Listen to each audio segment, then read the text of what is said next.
शक्तीपीठ महामार्ग बाधित शेतकऱ्यांची 12 मार्चला मुंबईला धडक. महामार्ग रद्द करेपर्यंत हटणार नाही शेतकऱ्यांचा निर्धार. राज्यातील 12 जिल्ह्यातून जाणारा शक्तीपीठ महामार्ग रद्द करावा यासाठी शेतकऱ्यांनी आज कोल्हापुरात एकत्र येत राज्यव्यापी बैठक घेतली. तर शक्तीपीठ महामार्ग रद्द व्हावा यासाठी येत्या 12 मार्चला मुंबईला धडक देणार असल्याचा निर्धार त्यांनी केला आहे. 1 मार्चपर्यंत बाधित जिल्ह्यातील लोकप्रतिनिधींनी आपली भूमिका जाहीर करावी असं आवाहन त्यांनी केलेलं आहे.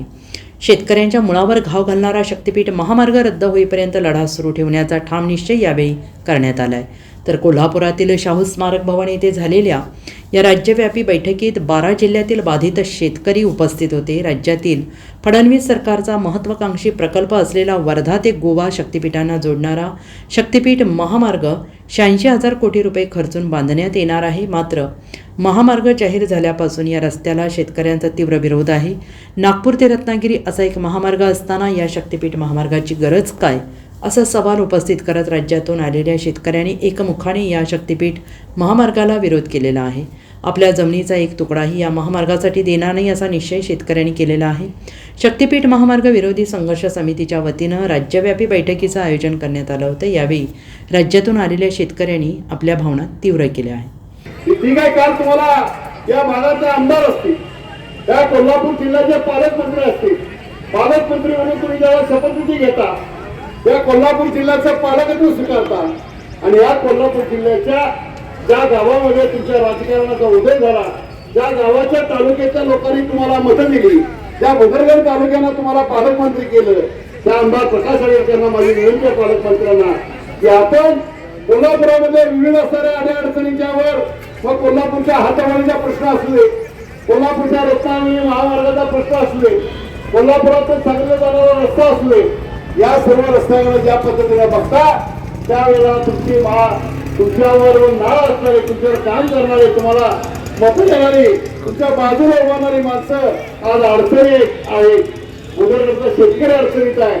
आया बहिणींनी ठेवलेली माझी जमीन ही आज जर सरकार घेत असेल तर इथल्या आमदारांनी पोट चिरकीने देवेंद्र फडणवीस सांगितलं पाहिजे, साहेब थांबा, हा रस्ता माझ्या गावात नको. माजी मुख्यमंत्री एकनाथ शिंदे यांनी सांगून गेलं की मी हा रस्ता करणार नाही.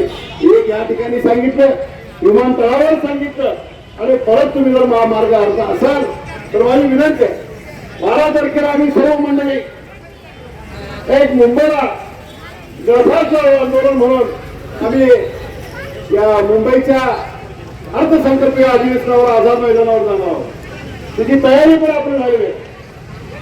आज लोकांना माझे सहकारी मित्र काँग्रेस पक्षाचे जिल्हाध्यक्ष आदरणीय सचिन बंटे पाटील त्याच्या पूर्व नियोजित कामामुळे येऊ शकले नाही, पण मी असेल, बाबा असेल, किती पाटील असेल, शिवाजीराव मगदूम असतील, राहुल असेल, संपत असेल, आमची सर्वांची त्या मोर्चाची तयारी आहे. म्हणून पालकमंत्र्यांना माझी विनंती आहे की आपण एक काम करावं.